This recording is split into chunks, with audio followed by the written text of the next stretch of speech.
የኢራንና የአሜሪካ ፍጥጫ ዓለምን እንዴት እየቀጣት ነው? በዓለም አቀፍ መስመር የሆነው የነዳጅ የንግድ ደም ስር የሆርሙዝ የባህር ወሽመጥ በኢራንና በአሜሪካ ፍጥጫ ምክንያት ስጋት ላይ ወድቋል። ይህ ፍጥጫ ተራ ወታደራዊ ግጭት ብቻ ሳይሆን የዓለምን ኢኮኖሚ ወደማይመለስ ቀውስ ሊከተው የሚችል አደገኛ ክስተት ነው።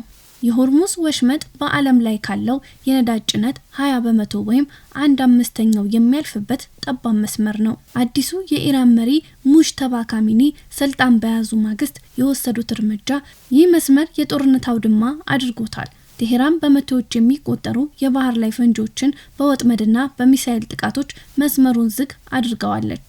እስካሁን ባለው መረጃ 16 መርከቦች የጥቃት ሰለባ የሆኑ ሲሆን ትላንት ሌሊት በኢራቅ ባስራ ከተማ አቅራቢያ በሁለት የነዳጅ ጫና መርከቦች ላይ በተፈጸመ ጥቃት የመርከቦቹ እንቅስቃሴ ሙሉ በሙሉ ቆሟል። ይህም የነዳጅ ዋጋ በአንድ በርሜል ከ$100 በላይ እንዲያሻቅብ ዋነኛ ምክንያት ሆኗል። የነዳጅ ዋጋ መጨመር የሚጎዳው የትራንስፖርቱን ብቻ ሳይሆን በኤሌክትሪክ ኃይል በርካታ ሀገራት ፋብሪካዎች የሚጠቀሙበት የነዳጅ በሚሰሩ ጄኔሬተሮችን ነው። በኢንዱስትሪ ግብአት ደግሞ ከምንጠቀምባቸው የቤት ውስጥ የፕላስቲክ ቁሳቁሶች፣ የሕክምና መሳሪያዎች እስከ አልባሳትና መድኃኒቶች ድረስ መነሻቸው የፔትሮኬሚካል ውጤቶች ናቸው። የአየር መንገድና የማኒፋክቸሪንግ ውድቀት የነዳጅ ዋጋ መጨመር የአውሮፕላን ነዳጅ ውብ በማድረግ የአየር መንገዶቹ ትርፍ ወደ ኪሳራ ይቀየራል። በተመሳሳይ ለፋብሪካዎች ግብአት የሚሆን ጥሬ ዕቃዎች ዋጋ በመናሩ ምክንያት እየቀነሰ ይሄዳል። የአክሲዮን ገበያ ደግሞ ባለሀብቶች በጦርነት ስጋት ምክንያት ገንዘባቸውን ከኩባንያቸው እያወጡ ነው። ይህም በቢሊዮን የሚቆጠር ሀብት በአንድ ጀንበር እንዲጠፋ ያደርገዋል። መካከለኛው ምስራቅ ለዓለም ግብርና አስፈላጊ የሆነው የተፈጥሮ ጋዝና ኬሚካሎች ምንጭ ነው። የጋዝ አቅርቦት ሲቋረጥ ማዳበሪያ አይመረትም። ይህም በዓለም ዙሪያ የምግብ ዋጋ እንዲንር ያደርገዋል። የፋይናንስ ገቢዎች ላይ የብድር ወለድ መጨመር መንግስታት የዋጋ ግሽበት ለመቆጣጠር የወለድ መጠን ይጨምራሉ። ይህም ተራው ህዝብ ብድር እንዳያገኝና ንግዶች እንዳይስፋፋ ያደርጋል። በታዳጊ ሀገራት እንደ ኢትዮጵያ ላይ የሚኖረው ጫና ይህ ጦርነት ከሩቁ ቢመስልም ተጽዕኖ ግን ቀጥተኛ ነው። የውጭ ምንዛሬ እጥረት የነዳጅ ዋጋ ሲጨምር ሀገራት ያላቸውን ውስን የውጭ ምንዛሬ ለነዳጅ ግዢ ብቻ ለማዋል ይገደዳሉ። ይህም ደግሞ መድኃኒትና ሌሎች አስፈላጊ ቁሳቁሶች ለማስገባት እንቅፋት ይሆናል።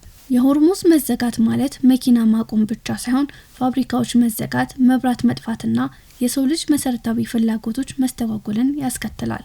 ፕሬዚዳንት ዶናልድ ትራምፕ የነዳጅ ዋጋ መናር እንደ ጥሩ እድል መመልከታቸው የአሜሪካ አዲስ የኢነርጂ ስትራቴጂ ያሳያል። አሜሪካ ቀደም ሲል የነዳጅ ሸማች ብቻ የነበረች ሲሆን አሁን ግን በሸል ምርት አማካኝነት ግንባር ቀደም አምራች ሆናለች።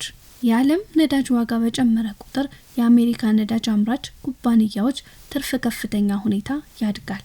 ይህም ደግሞ ለአሜሪካ የውስጥ ኢኮኖሚ ከፍተኛ ገቢ ያስገኛል። የአሜሪካ ባህር ኃይል ለሌሎች ሀገራት መርከቦች ጥበቃ ላለማድረግ መወሰኑ ዋሽንግተን ዓለም አቀፍ የንግድ መስመሮች ከማረጋጋት ይልቅ ኢራን ወታደራዊ አቅም በማዳከም ላይ ብቻ ትኩረት ማድረጓን ያረጋግጣል። ይህ ደግሞ ለሌሎች ሀገራት በራሳቸው ዋስትና እንዲቀሳቀሱ በማድረግ የቀጠናውን ስጋት ይበልጥ ያባብሰዋል። ኢራን ያቀረበቻቸው 3ቱ የድርድር ነጥቦች የካሳ ክፍያ፣ ዓለም አቀፍ ዋስትናና የህግ መብቶች እውቅና አሜሪካ ለነዚህ ነጥቦች ምላሽ አለመስጠቷ ዋሽንግተን ጦርነቱን በድርድር ሳይሆን በኢራን ፍጹም መዳከም ለመቋጨት መፈለጓን ያሳያል። ይህ ድርድር ባለመኖሩ ምክንያት ኢራን የባህር ላይ ጥቃቶቿንና የሚሳኤል ድብደባዋን ለመቀጠል ትገደዳለች። ይህም ፍጥጫዋ ወደማይመለስ ቀውስ እንዲያመራ እያደረገው ይገኛል። የሆርሙዝ ወሽመጥ መዘጋት የሁለቱ ሀገራት የፖለቲካ ፍጥጫ ብቻ ሳይሆን የዓለም ኢኮኖሚ ህልውና ፈተና ነው። አሜሪካ ከቀውሱ የኢኮኖሚ ጥቅም ለማግኘት ስትጥር፣ የተቀረው ዓለም ግን በታሪክ ታይቶ የማይታወቅ የኑሮ ውድነትና የኢንዱስትሪ ውድቀት ውስጥ ይገባል። ይህ ጦርነት ዜሮ ድምር ጨዋታ ነው። ኢራን ሰርጡን በመዝጋቷ ምዕራባውያንን ብትጎዳም እሷም ነዳጅ መሸጥ አትችልም። አሜሪካ ኢራንን ብትመታም የዓለም ኢኮኖሚ ይፈርሳል። ስለዚህ ሁሉም ወገን በኪሳራ ውስጥ ነው ያለው። የነዳጅ ዋጋ መናር፣ የሸቀጣሸቀጦች እጥረትና የሰላም መታወክ ሁላችንንም ይነካናል። በአጠቃላይ የሆርሙዝ ሰርጥ ጉዳይ በአንድ አካባቢ ጸጥታ ጉዳይ ብቻ ሳይሆን የዓለም ህልውና ጉዳይ ነው። የኃይል ሚዛኑን የጠበቀ ዲፕሎማሲያዊ ካልተከተለ ዓለም ከዚህ ቀደም አይታው የማታውቀውን የኢኮኖሚና የጸጥታ ቀውስ ውስጥ ልትገባ ትችላለች። ይሁንና ጦርነቱ የሚያስከትለው መዘዝ ለሁሉም ወገን ከባድ በመሆኑ መጨረሻው ወደ ድርድር ሊያመራ እንደሚችል ተስፋ ይደረጋል።